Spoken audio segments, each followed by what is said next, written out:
కాసేపట్లో కొత్త మంత్రివర్గ సభ్యులకు ప్రధాని మోదీ తేనేటి విందు ఇవ్వనున్నారు. ప్రధాని నివాసంలో 7వ లోక్ కళ్యాణ్ మార్గ్లో మంత్రులుగా ఎంపికైన వారిని అభినందనించున్నారు మోదీ.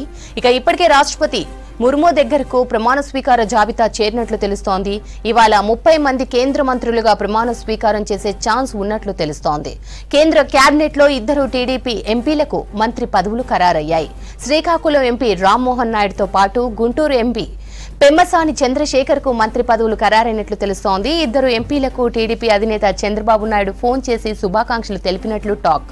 ఇక శ్రీకాకుళం ఎంపీ రామ్మోహన్ నాయుడుకు కేబినెట్ హోదా ఇవ్వనున్నట్లు తెలుస్తోంది.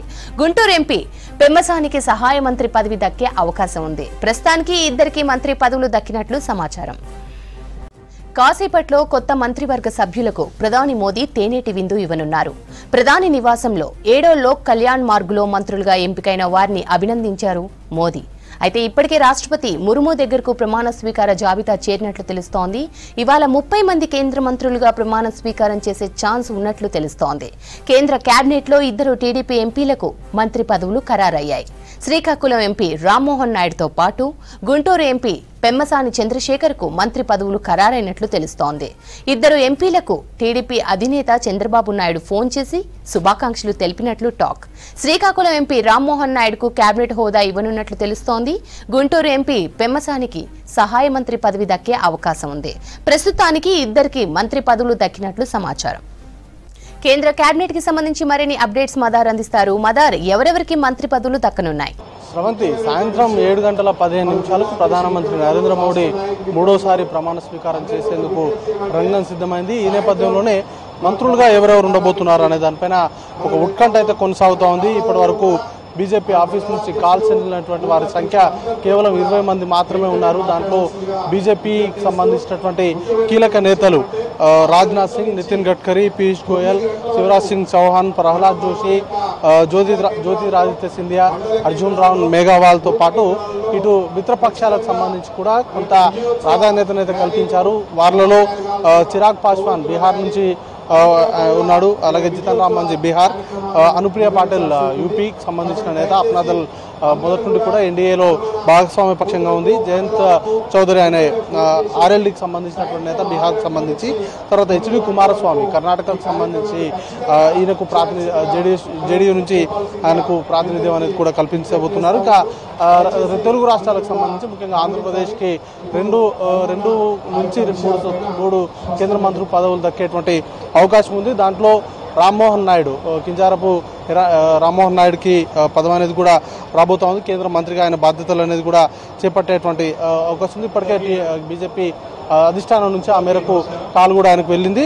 పెమ్మసాని చంద్రశేఖర్, ఈయన ఫస్ట్ టైం ఎంపీ, గుంటూరు నుంచి ఎంపీగా గెలుపొందారు. బట్ ఈయనకి కూడా సహాయ మంత్రి పదవి అనేది కూడా వచ్చేటువంటి అవకాశం ఉంది. ఆ మేరకు ఆయనకి సమాచారం కూడా ఇచ్చారు. మరి కాసేపట్లోనే 11:15 ప్రధాని నివాసంలో తేనీటి విందు ఉంది. ఎవరైతే కొత్తగా కేంద్ర మంత్రులుగా ప్రమాణ స్వీకారం చేయబోతున్నారో వారందరినీ కూడా ఇటు ప్రధాని నివాసానికి ఆహ్వానిస్తున్నారు. ఇక తెలంగాణకు సంబంధించి కేంద్ర మంత్రిగా కిషన్ రెడ్డి ఉన్నారు.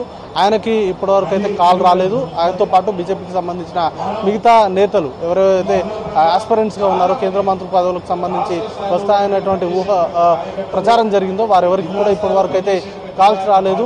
మరికొంత సమయం కూడా ఉండడంతో వారు ఏ క్షణాన్నైనా వారికి కాల్స్ వచ్చేటువంటి అవకాశం ఉన్నట్టుగా సమాచారం అంతా ఉంది. బీజేపీ అధ్యక్షుడు కిషన్ రెడ్డి నివాసంలో అయితే, ఢిల్లీలో ఉన్నటువంటి కిషన్ రెడ్డి నివాసంలో అయితే పెద్ద సంఖ్యలో ఆయన కార్యకర్తలు వారందరూ కూడా ఇప్పటికే ఆయన నివాసానికి చేరుకున్నారు. ఏ క్షణాన్నైనా ప్రధాని ఆఫీస్ నుంచి కానీ లేకపోతే బీజేపీ కేంద్ర కార్యాలయం నుంచి కానీ ఏదైనా కాల్ వస్తుందనేటువంటి సమాచారంతో వారందరూ కూడా ఇక్కడ వెయిట్ చేస్తూ ఉన్నటువంటి పరిస్థితి. ఇక మిగతా సంబంధించి అంటే 20 మందితోటే ప్రమాణ స్వీకారం చేస్తారా, ఇంకా పెరిగేటువంటి అవకాశం ఉందా అనే దానిపైన మరి కాసేపట్లో ఒక క్లారిటీ అయితే రాబోతా ఉంది. మొత్తంగా కేబినెట్ కూర్పు అనేది కూడా బీజేపీకి సంబంధించిన నాయకులతో పాటు ఇటు ఎన్డీఏ మిత్రపక్షాలకు సంబంధించిన నాయకులు కూడా ప్రాధాన్యత ఉండేలాగా చూసుకుంటున్నారు. ఇక కీలక పోర్ట్ఫోలియోస్కు సంబంధించి మొదటి నుండి కేంద్ర హోంశాఖతో పాటు విదేశాంగ శాఖ, రక్షణ శాఖ, వాటితో పాటు విద్య, వైద్యం వీటన్నిటి కూడా బీజేపీ ఉంచుకునేటువంటి అవకాశం ఉన్నట్టుగా తెలుస్తూ ఉంది. మిగతా పోర్ట్ఫోలియోస్ మాత్రం ఈ మిత్రపక్షాల్లో ఉన్నటువంటి నాయకులకు, కీలకంగా ఉన్నటువంటి వ్యక్తులకు అప్పగించేటువంటి అవకాశాలు ఉన్నట్టుగా ప్రచారం జరుగుతూ ఉంది. ఇవాళ కేవలం ప్రమాణ స్వీకారాలు ఉంటాయి. ఆ తర్వాత మరోసారి ప్రధానితో భేటీ అయిన తర్వాత ఎవరెవరికి ఏ పోర్ట్ఫోలియో ఇచ్చారనే దానిపైన ఒక క్లారిటీ అయితే వస్తుంది. ఇప్పటి వరకు అయితే ఈ 20 మందికి అయితే కాల్స్ వెళ్ళాయి, మరికొంతమందికి కూడా కాల్స్ వెళ్ళేటువంటి అవకాశం ఉంది. పూర్తి స్థాయి క్లారిటీ అయితే 11 తర్వాతే వచ్చేటువంటి అవకాశం ఉంది శ్రవంతి.